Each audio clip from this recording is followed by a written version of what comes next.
Hello everyone, in today's video I'll show you how to show or hide notch display cutout in your device Vivo T3. In this video I'm gonna share few ways how you can do it.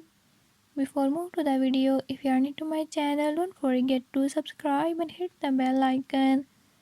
Watch complete video and learn how you can do it. Let's get started.